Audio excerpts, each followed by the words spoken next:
পৃথিবীতে এমন কোন বাপের বেটার এখনো জন্ম হয় নাই যে আমি রেজাউল করিম আবরারের সামনে বসে আমাদের হানাফিদের আমলকে জাল প্রমাণ করবে, হানাফিদের নামাজকে জাল প্রমাণ করবে। পৃথিবীতে এমন কোন বাপের বেটার জন্ম হয় নাই। রেজাউল করিম আবরার সত্যি বললো না করে বাপের বেটার জন্মগ্রহণ হয় নাই। আমি বাপের বেটা, তুমি যদি বাপের বেটা হও তোমার বই নিয়ে 5 মিনিট আমার সঙ্গে বসো, 5 মিনিট। সনদের আবার নাম দিয়েছে গোল্ডেন চেইন। গোল্ডেন চেইন হীরার চেইনও না, ডায়মন্ডের চেইনও না, গোল্ডেন চেইন সিলসিলাতুল যাহাব আসাহুল আসানিদ। কিন্তু ইমামরা ইতিপূর্বে কেউ এটাকে কোনোদিন গোল্ডেন চেইন বলেন নাই। এই গোল্ডেন চেইন হিসাবে পৃথিবীর বুকে প্রথম বলা হলো। এজন্য সবাই এখন ফাইজলামি করছে, দুষ্টামি করছে স্বর্ণের চেইন দিয়ে, সোনা বলে কথা। যদি আপনি মানসিক শান্তি পান, গালি দিয়ে যদি আপনি গর্বিত হন, that's enough for you. Am I right brother? Sorry sister. অবশ্যই কওমি মাদ্রাসা থেকে গড়ে উঠেছেন, তো ওখানে তো ব্রাদার সিস্টেম মধ্যে পার্থক্য নেই, এটা অস্বাভাবিক কিছু না। তো যাই হোক, আমি একটু জাস্ট দেখাবো যে এই ব্রাদারকে সিস্টার বানানো আর সিস্টারকে ব্রাদার বানানো এটা এই দেওবন্দীদের মজ্জাগত স্বভাব, এটা আকাবিদ থেকে প্রমাণিত আছে।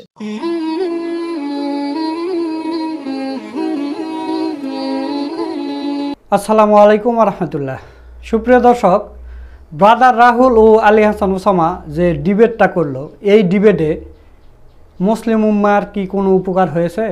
যারা 8 রাকাত তারাবি পড়তো তারা কি 8 রাকাত তারাবি ছেড়ে 20 রাকাত ধরেছে? কিংবা যারা 20 রাকাত পড়তো তারা কি 8 রাকাতে চলে এসেছে? না, আসেনি।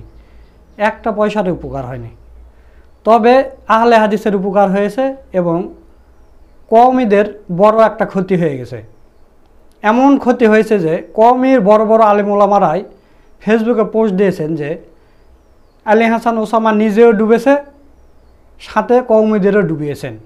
দর্শক, আলী হাসান ওসামার ভক্ত সমর্থকেরা এবং আলী হাসান ওসামা নিজেও ব্রাদার রাহুলকে সিস্টার বলে যে কটাক্ষ করেছিল, সেটার জবাব দিতে যেয়ে ব্রাদার রাহুল এমন কিছু তথ্য সামনে এনেছে যে যা শুনলে বা দেখলে আপনারা অবাক হয়ে যাবেন। ব্রাদার রাহুল দাবি করেছে যে কওমের মধ্যে যে বলাৎকার হয় বা সমকামিতা আছে, এই সমকামিতার উৎপত্তি সেই ওই কাশিম নানুতবি, মানে দেওবন্দির প্রতিষ্ঠাতা যিনি, তিনার থেকেই এই বলাৎকারের বা এই সমকামিতার সিলসিলা শুরু হয়েছে। এই কারণেই কওমের একটা অংশ এরা এই বলাৎকারে সমকামিতায় যুক্ত আছে বা থাকবে। তিনি একেবারে কাসেম নানুতবির কিতাব থেকে রেফারেন্স দিয়ে দেখিয়ে দিয়েছেন। তো দর্শক, সেই ভিডিওটা আপনাদের দেখাবো। এরপর আমরা আরেকটা জিনিস দেখব যে এই আহলে হাদিসের একটা গ্রুপ, কওমির একটা গ্রুপ, এরা যে এই বিতর্ক নিয়ে সময় নষ্ট করতেছে, এর মাঝখানে জামাত শিবির কী করতেছে, এই বিষয়টাও আপনাদের দেখাবো।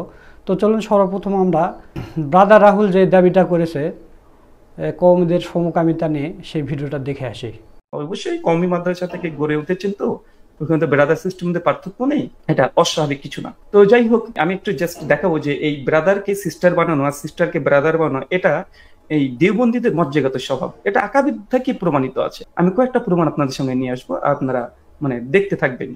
এখানে আপনাদেরকে দেখাচ্ছি আশরাফুল সাওয়ানিয়া, এই গ্রন্থ দেওবন্দী আলেমদের বিশেষ করে বিভিন্ন মানে কারামত বর্ণনা করা হয়েছে।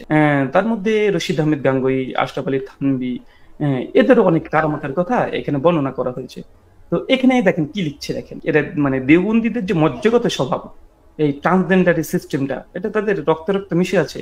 আমি এগুলো দেখাতে চাইতাম না, কিন্তু এই কিছু করার নেই, মানে এই ইট মারলে পাটকেল খেতেই হবে। তো দেখেন কি বলছে, আর কিয়াকে মেরে দিল মে বার বার यही ख्याल आता है, ওই যে একটা গান আছে না, কভি কভি মেরে দিল মে খেয়াল আতা হে, ওটাই ঠিক এই আশরাফ আলী থানভী ওই ভাষাতেই বলছে।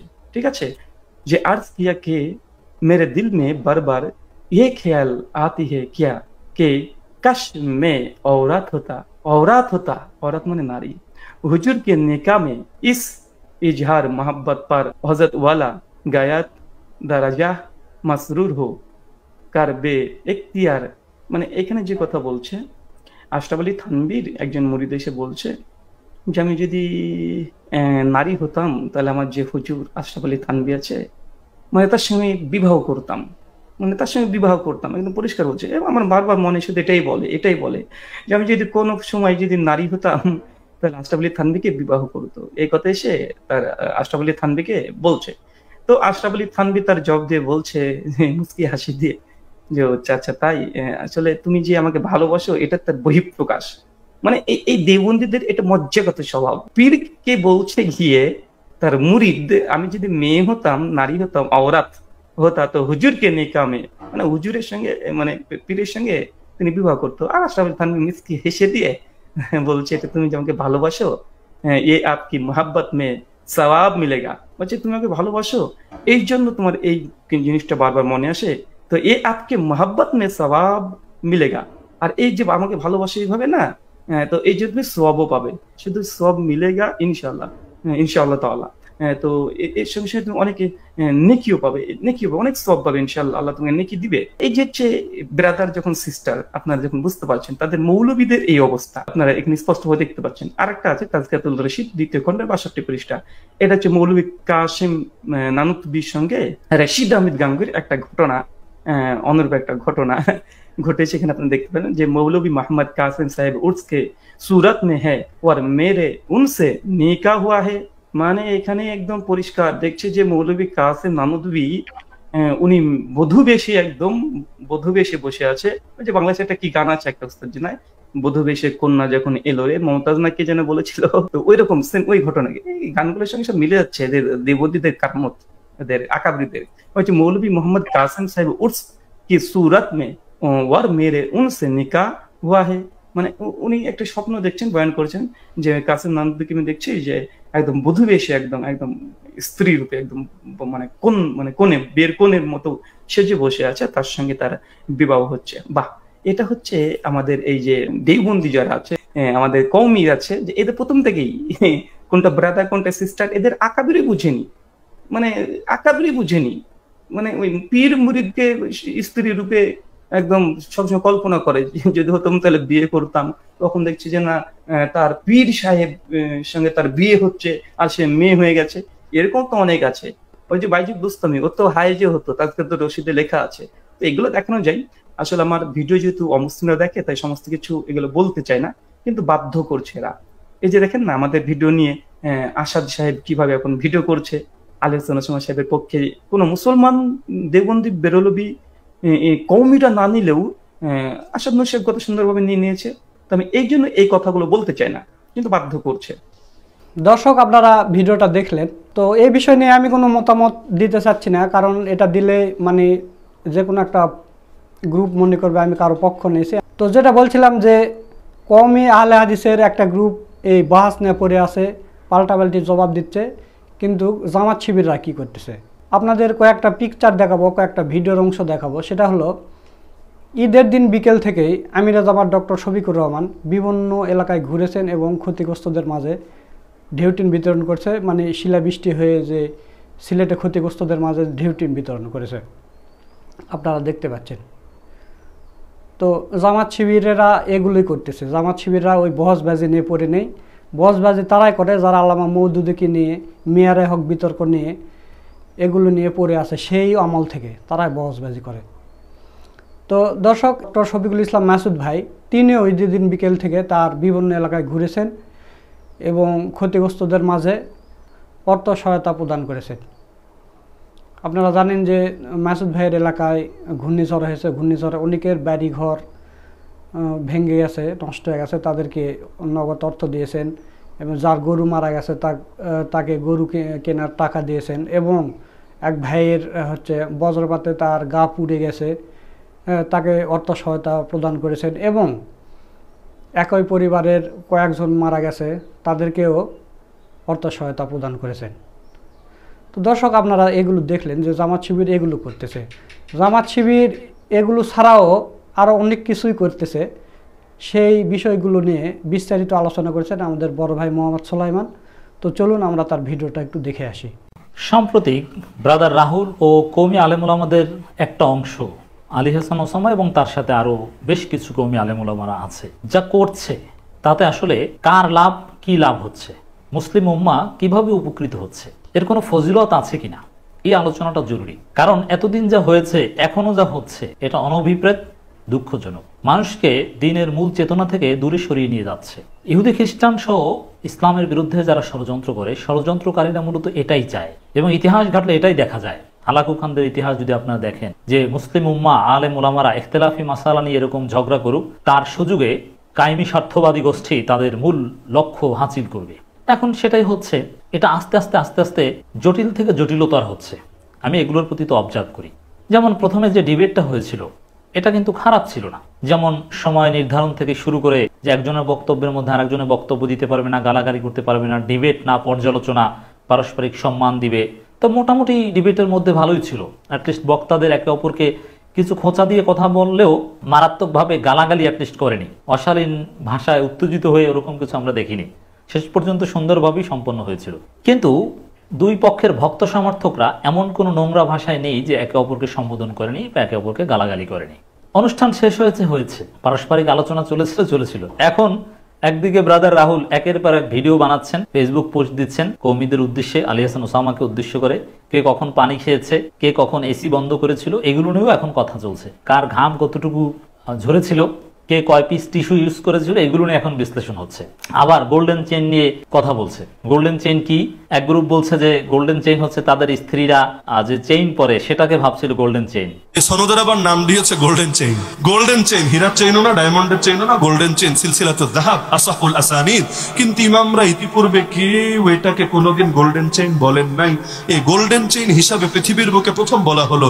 এজন্য সবাই এখন ফাইজলামি করছে, দুষ্টামি করছে স্বর্ণের চেইন দিয়ে। সোনা বলে কথা, সোনার তো আর দাম কম না, তো এখন সোনার চেইন যদি থাকে আর কি লাগে। এখন যদি এমন হয় সোনার চেইন আছে, তলে কাপড় নাই, সব যন্ত্রপাতি দেখা যাচ্ছে, তাও কোনো সমস্যা নাই, সোনা তো আছে। এই হচ্ছে তার কথা, যে আমি যেহেতু গোল্ডেন চেইন শব্দটা ব্যবহার করেছি এবং উনি বলছে সিলসিলাতুল যাহাব ইতিপূর্বে নাকি কোনো মুহাদ্দিস এই পরিভাষা ব্যবহার করেনি। হানাফিরা এই ব্যক্তিকে মনে করছে অনেক বড় বিজ্ঞ পণ্ডিত। এটা যারা উলমুল হাদিসের প্রাথমিক পর্যায়ে পড়াশোনা করেছে তারাও জানে।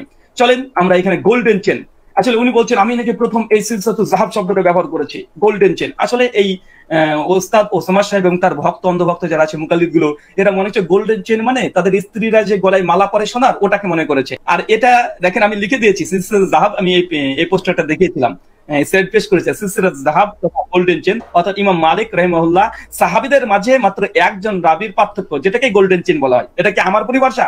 আবার আলী হাসান ওসামারা বা কওমি গ্রুপ বলছে যে গোল্ডেন চেইন তো আসলে চেইন তো ব্রাদাররা পরে না, সিস্টাররা পরে, অতএব ব্রাদার রাহুল না সিস্টার রাহুল। মানে এই গোল্ডেন চেইন, ডায়মন্ড, অমুক তমুক, এগুলো নিয়ে আলী হাসান ওসামা বা এক একজন ধর্মীয় বক্তা তারা এগুলো নিয়ে এখন ওয়াজ করছে এবং এগুলো নিয়ে ঘন্টার পর ঘন্টা ভিডিও বানাচ্ছে এবং শুনছে। তাহলে বুঝতে পারছেন দর্শক যে এদের কাজটা কি, এরা ইসলামকে কি খেদমত উপহার দিচ্ছে, এদের মাধ্যমে জাতি কি পাচ্ছে, কি লাভ হচ্ছে ইসলামের।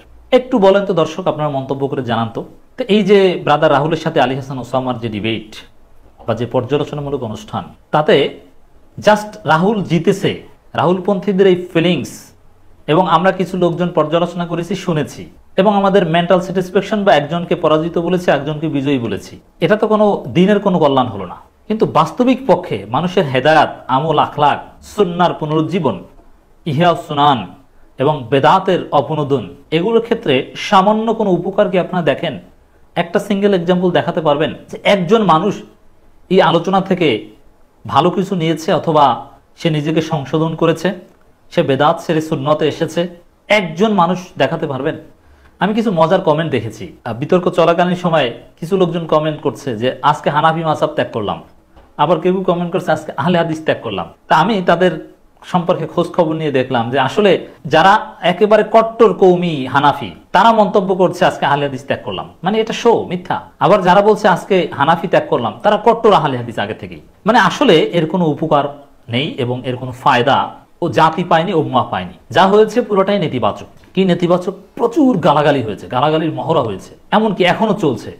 ভক্ত পর্যায়ে হয়েছে এবং between brother Rahul and Ali Hasan Osama তাদের মধ্যেও এখন চলছে।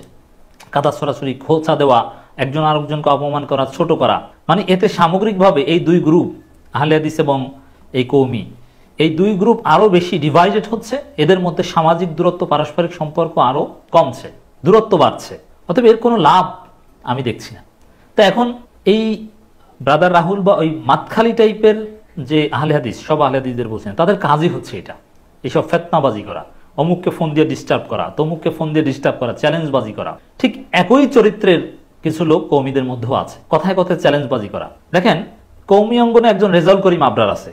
রেজাউল করিম আবরারের যে রোল কৌমি অঙ্গনে বা কৌমিদের পক্ষ থেকে, পৃথিবীতে এমন কোন বাপের বেটার এখনো জন্ম হয় নাই যে আমি রেজাউল করিম আবরারের সামনে বসে আমাদের হানাফিদের আমলকে জাল প্রমাণ করবে, হানাফিদের নামাজকে জাল প্রমাণ করবে।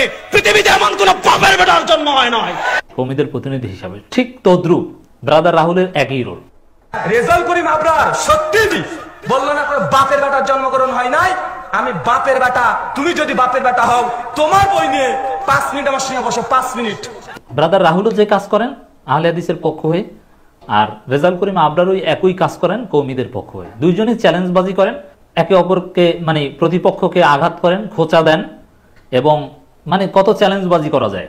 কাউকে ফোন দিয়ে ডিস্টার্ব করেন যে আপনি এটা কেন বলেন, এটাই ভাবেন, এটাই ভাবে না, এগুলো নিয়েই তারা সবসময় ব্যস্ত থাকেন। তা এই দুই গ্রুপই কিন্তু ইসলামের জন্য ক্ষতিকর। এই যে আলী হাসান ওসামা নাকি ওয়াজ করেন, কি ওয়াজ করেন আমি জানি না, আমার সামনে তার কোনো ওয়াজ পড়েনি। কোনো ভাইরাল টপিক ছাড়া আর সাম্প্রতিক সময়ে এই ডিবেটের বিষয় ছাড়া অন্য কোনো ওয়াজ আমার সামনে পড়েনি। কোনো দিনই বিষয়ে কোনো হাদিসের পর্যালোচনা বা মানুষকে দিনের দিকে দাওয়াত দেওয়া বা এরকম কিছু এখন পর্যন্ত আমি শুনিনি। অবশ্যই আছে, কিন্তু আমি শুনিনি, আমার সামনে পড়েনি, মানে সেটা প্রাসঙ্গিক না। আমার মতো হাজারো লক্ষ লোকের সামনে রেজাউল করিম আবরার, আলী হাসান ওসামা এদের কোনো কনস্ট্রাকটিভ আলোচনা আমাদের সামনে পড়ে না। এর মানে কি? শুধু ডিবেটই আমাদের সামনে পড়ে। মানে এই ডিবেটের কারণেই তারা প্রাসঙ্গিক এবং রেপুটেড। কি লাভ? একটু মন্তব্য করে জানাবেন এর কোনো লাভ আছে কিনা। অন দি আদার হ্যান্ড একটু দেখেন, শিক্ষা নেন। জামাত ইসলামী, জামাত শিবিরের লোকজন তারা কি করছে? তারা স্কুলে কলেজে পাড়ায় মহল্লায় গিয়ে শিক্ষার্থীদেরকে, সাধারণ মানুষকে দাওয়াত দিচ্ছে যে মসজিদে আসুন, নামাজ পড়ুন, দিন শিখুন, কোরআন তেলাওয়াত শিখুন, রিপোর্ট রাখুন। আপনি নামাজ পড়েছেন তো? আপনি রিপোর্ট রেখেছেন তো? আপনি কেন 5 ওয়াক্ত সালাত জামাতে আদায় করতে পারেননি? আপনি কোরআন তেলাওয়াত করেছেন? কোরআন কি বুঝে পড়েছেন? কয়টা হাদিস অধ্যয়ন করেছেন? কয় পৃষ্ঠা ইসলামী সাহিত্য পড়েছেন? আপনি কি আপনার প্রতিবেশীর খোঁজ খবর নিয়েছেন? আপনি কি তার হক আদায় করছেন? প্রতিনিয়ত এই খোঁজ বা এই কাজগুলো জামাত শিবির করে যাচ্ছে। অতএব দিনের জন্য কল্যাণকর কারা, প্রকৃতপক্ষে ইসলামের জন্য কাজ করছে কারা, আপনারা তো দেখছেন। এটাগুলো রুটিন ওয়ার্কের কথা বললাম। আর এই ব্রাদার রাহুল আর কৌমিদের একাংশের, কৌমিদের সবার কথা বলছি না, আহলে হাদিস সবার কথা বলছি না, তাদের রুটিন ওয়ার্কও আপনাদের শোনালাম। এই চ্যালেঞ্জবাজি করা আর গোল্ডেন চেইন সিস্টাররা করে না ব্রাদাররা করে, এটা নিয়ে গবেষণা করা, এই হচ্ছে তাদের ইসলাম। আর পাবলিক স্ফেয়ারে সামগ্রিকভাবে যদি দেখি যে জামাত ইসলামী তারা এই সরকারের বিরুদ্ধে কথা বলছে, জুলুমের বিরুদ্ধে কথা বলছে, তারা কোন কাজে জাতির জন্য কল্যাণ সেটা নিয়ে পলিসি মেক করছে, উপজেলা নির্বাচন অংশগ্রহণ করা না করা নিয়ে তারা কথাবার্তা বলছে, এর সাথে জনগণের কল্যাণ সম্পৃক্ত। অথচ আলী হাসান ওসামা, ব্রাদার রাহুল্লাহ কোথায় কি হচ্ছে? ভারতে হিন্দুত্ববাদ কায়েম হচ্ছে, মোদি কি করছে? মুসলমানদেরকে নির্যাতন, নামাজ রদ অবস্থায় পিটানো, কত কিছু। কই ব্রাদার রাহুলদের কিছু করতে দেখেন? এ বিষয়ে কোনো সে নাই। তো এই হচ্ছে বাস্তবতা দর্শক, যে আসলে তাদের এই কার্যক্রমে ইসলামের কোনো উপকার নেই, কোনো লাভ নেই, বরং এর মাধ্যমে ইসলামের বিরুদ্ধে ষড়যন্ত্রকারীরাই সুযোগ খুঁজে পায়। দর্শক, আপনারা পুরো ভিডিওটা দেখলেন। আজকের এই ভিডিওটা আপনাদের কাছে কেমন লেগেছে? যদি ভালো লাগে ভিডিওটা বেশি বেশি করে শেয়ার করবেন। আজকের ভিডিও এই পর্যন্তই। পরবর্তীতে কোনো নতুন ভিডিও নিয়ে আবার আপনাদের সামনে আসবে ইনশাল্লাহ। সকলকে ধন্যবাদ। আসসালামু আলাইকুম ওয়া রাহমাতুল্লাহ।